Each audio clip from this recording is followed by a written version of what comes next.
Romance blossoms between a soldier and the mother of his pen pal once he returns to his hometown. In the opening scene, we see Grandma Louise excitedly decorating the house for her daughter's arrival. She runs around the house, putting balloons and all sorts of decorations in her front yard, so her daughter feels welcomed after the divorce she's been through. In a matter of moments, Dana pulls into the driveway and Jared flees out of the car, excited to see his grandma. Gathering the boxes, they go to what is supposed to be Jared's room. As he opens the door, he is disappointed that the room is pink, but his mother assures him that they'll paint it blue. Thrilled to have finally arrived, the little boy heads to the living room to call his dad and let him know that they're at the house. However, the call goes to voicemail, crushing the little boy's spirit. Despite being tired from driving for 2 days, Dana still finds the strength to cheer up her son. Even though he thinks that he's never going to see his father again, she promises that they'll visit him from time to time. Trying to get his thoughts sorted out, she reminds him that there are a lot of things he needs to be thankful for, such as the house, big enough to fit them all. Jared complains about missing his friends, so Dana asks him to be grateful for the ones he'll make in the new town. However, the little boy's afraid.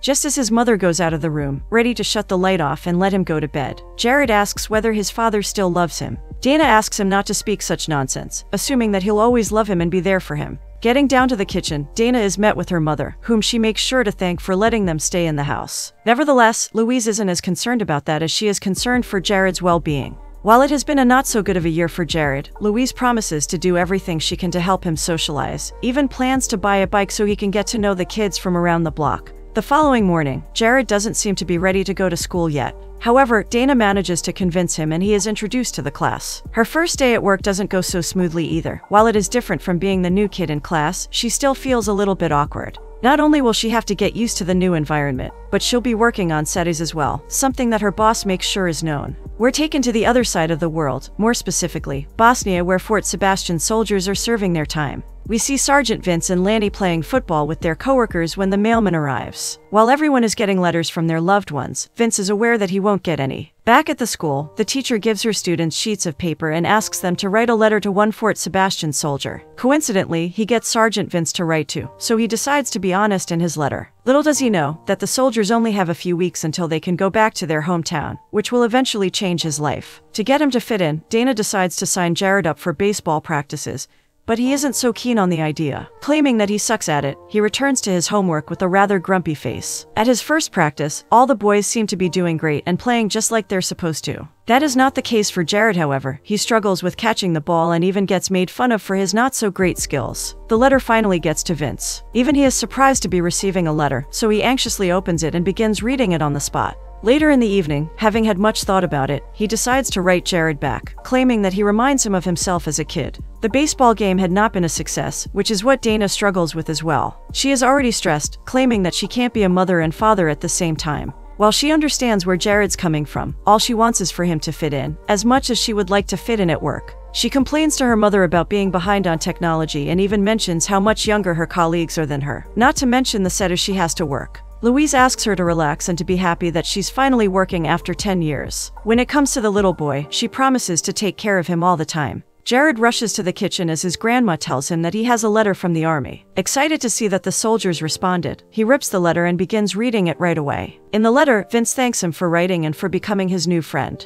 A couple of weeks later, we see the soldiers returning to their hometown. While everyone rushes to get out, delighted to see their loved ones, Vince knows that nobody is waiting for him. He goes about his way, and surely in a couple of days, Lanny asks him to come to San Diego to serve in that field. He kindly rejects, claiming that he doesn't want to go there. Some time passes and he receives the second letter from Jared. In the letter, the little boy complains about his mother making him play baseball, and how he is at it. As Vince begins to write his response, he checks the address of the letter and gets an even better idea. Just as Dana comes back from grocery shopping, Vince rings their doorbell. Opening the door, she is stunned to see such a handsome man in front of her, and he is at a loss for words, seeing such a beautiful moment. He manages to get the words out of his mouth and introduce himself as the sergeant Jared's been writing to. Knowing that he'll be excited to meet him, Dana rushes inside to find Jared and introduce him to Vince. At first, Jared is a bit shy, but once Vince mentions that he's good at baseball, the little boy begs his mother to let Vince coach him for a little bit. They get to the baseball field and Vinqua advises him to just have fun.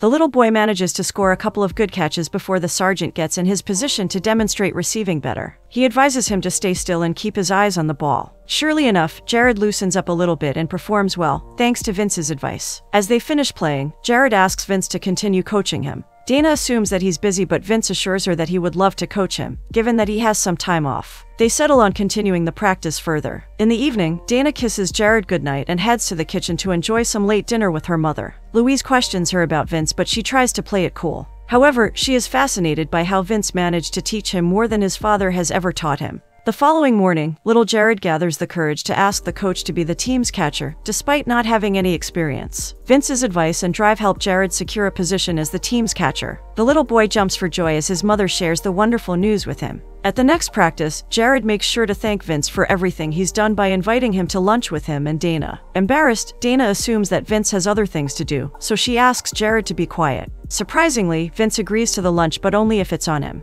We see them seated at a table, like a real family, enjoying their dishes. Given that Jared's been accepted, Vince knows that he'll need the catcher's gear, so he decides to help by giving him a catcher's mitt conditioner to soften the fabric. Dana is touched by his thoughtfulness, which only leads her to believe that he was more than just a baseball player in high school. A smile forms on his face as he reveals to getting a AAA contract but turning it down because he had a dream of being in the Army. Jared can't process the fact that he could have been a pro, which Vince finds amusing. After enjoying dinner, Dana can be seen working on her computer late into the night when her mother walks in. Dana explains that she's trying to learn the new software that's used in her new office. She struggles to do so and even feels like a 7-year-old child due to all of the confusion. Desperate enough to get out of the chaos, she asks her mother to wave her magic mother wand and make all of it go away. Laughing at her silly little joke, Louise reminds her that the greatest thing about growing up is getting your own magic wand. All Dana's missing is self-esteem and confidence to bring her right back into the game. Over at the base, Lanny catches up to Vince so he can invite him to hang out.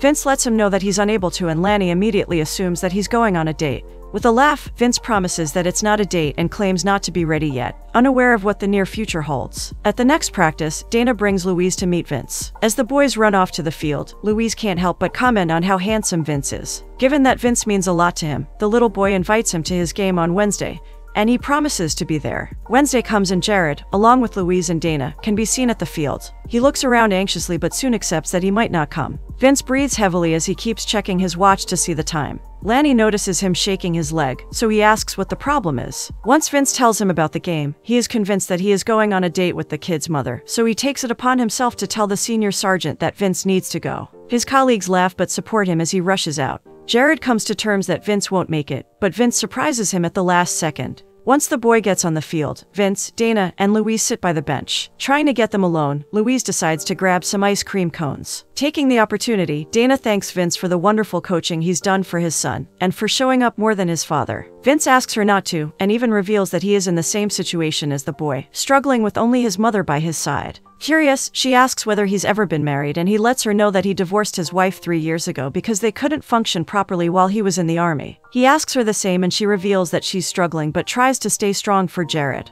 Louise comes back and they enjoy the rest of the game. Despite losing, Vince encourages Jared to continue playing and not to give up so easily. As they get to the parking lot, Vince tells them about the visitations they'll have on weekend, and therefore invites them to come look at the base. Unfortunately, Dana tells him that she's working on the weekends. A streak of luck hits and Dana's boss lets her know that she doesn't have to work on weekends anymore, but Jared's father is here to ruin their plans. Right as they're about to leave, he calls and asks Jared to hang out, claiming it's the only day that he can. The little boy jumps for joy and waits for his father, excitedly. Every car that passes is assumed to be his father's. After waiting for a while, he finally gets a call from him, but only so he can cancel their meeting. A tear runs down the boy's face before he runs off to his room. After some time, Dana returns home and Louise tells her what happened. Going into his room, she sees the boy in his bed, so she decides to sit down. Jared's face lights up once Dana tells him that she'll call Vince to tell him that they're actually coming. They arrive at the base soon and Dana gets to meet Lanny and his wife. While Jared goes with the men, Dana stays with Lanny's wife to chat.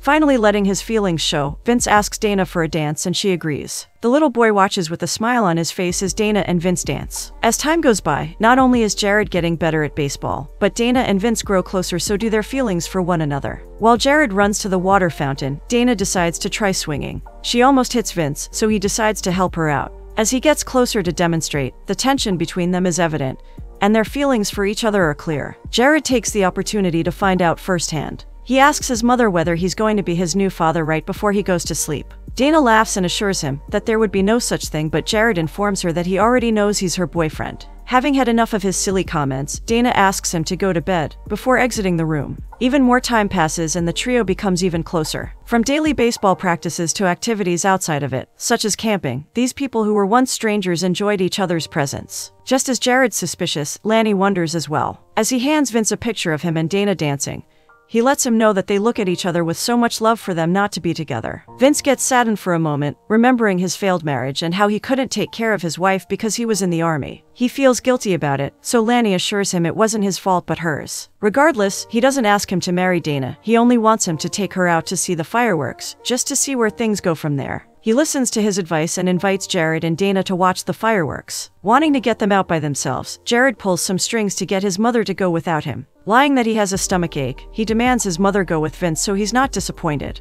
Oblivious to his plan, Dana enjoys her night with Vince, watching the fireworks. He finally gathers the courage and invites her on a date at the Moroccan restaurant he's been telling her about. She accepts, with the biggest smile on her face, but once he tries to kiss her she rejects him, claiming that he'll have to wait for their date. The day finally comes, and both of them seem to be nervous. While Vince is getting ready at the base, trying not to forget anything, Dana takes advice from Jared and Louise. While she's contemplating whether to wear the red dress or not, the doorbell rings and she has to leave. Opening the door, she is stunned at how handsome he looks, and so is he by her beauty. He hands her the bouquet and they leave for the restaurant. At the restaurant, he can't help but admire her beauty. Curious, he asks her to tell him everything about herself. Laughing, she lets him know that she hasn't been on a date in 14 years. He admits to being nervous as well, and thanks her for making it so easy. Smiling, she thanks him as well. After the date, they walk out of the restaurant together, so he doesn't miss the chance to ask her for a second one. Concerned, she asks where Jared falls into the picture and he assures her that he'll always be his buddy. When it comes to them, he asks her to talk about it once the time comes. They agree to take things one date at a time and share their first kiss that night.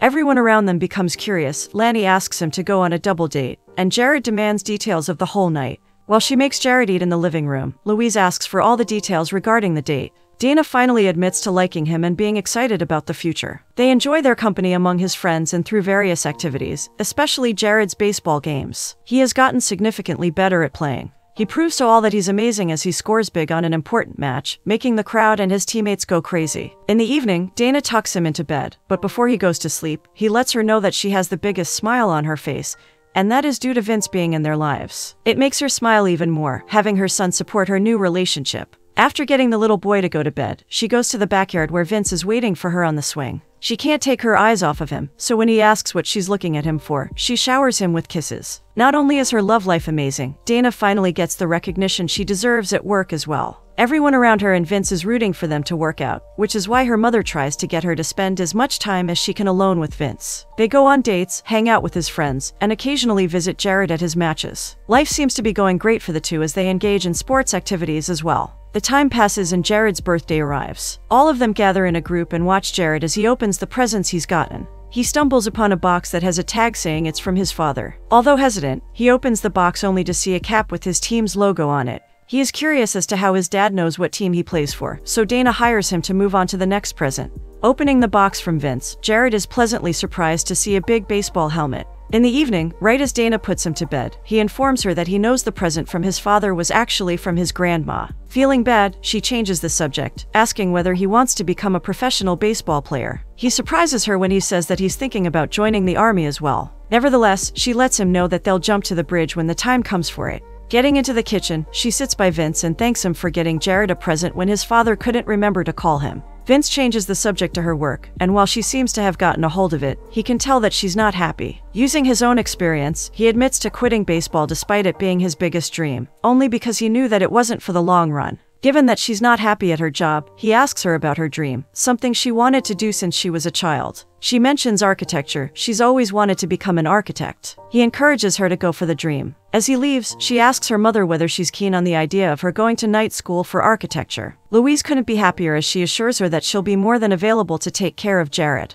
The day they all dread finally comes to light. Sergeant Vince along with his teammates are told that they'll be getting drafted soon, and it's all Vince can think about. Despite being present, his mind seems to be somewhere else. He tries to keep it to himself, but once he's at Dana's door, he lets her know about everything. Although not knowing exactly when they're getting drafted, he tells her about it so she's prepared for the day. He leaves before she can say anything, so she decides to go to bed. Before she does so, she stops by Jaffred's room to check on him. She is surprised to see that he's still not asleep, but he takes the chance to ask why she's acting differently. She tells him about the draft and he asks her what will happen with them, to which she doesn't have an answer. Her mother asks her the same, but still, there's nothing Dana can say because they haven't crossed the bridge yet, meaning they haven't talked about their situation at all, despite it being necessary. Given that the pressure of his marriage was too much for him, she fears that he might feel the same about their relationship.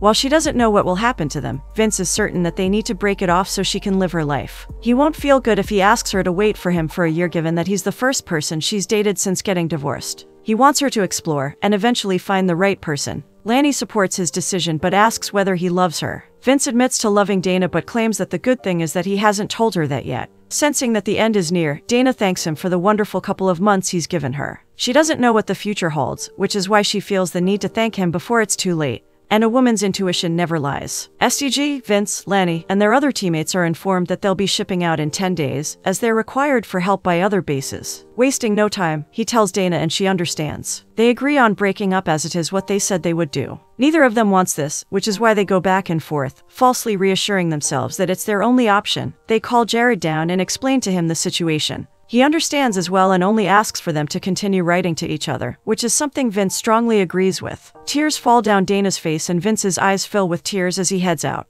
Jared goes to bed and Dana is left to talk with her mother. Louise doesn't believe that she's fine with the whole situation, which is why Dana snaps at her, letting her know that it was Vince's decision. On the other hand, it is what Vince believes in her as well. He believes that it is what she wanted, given that they already had a due date on their relationship. Time goes by without any of them reaching out, despite missing each other like crazy. Despite there being many failed attempts to reach out, both of them continue to think about each other. All it takes for them to wake up is what got them connected at the beginning.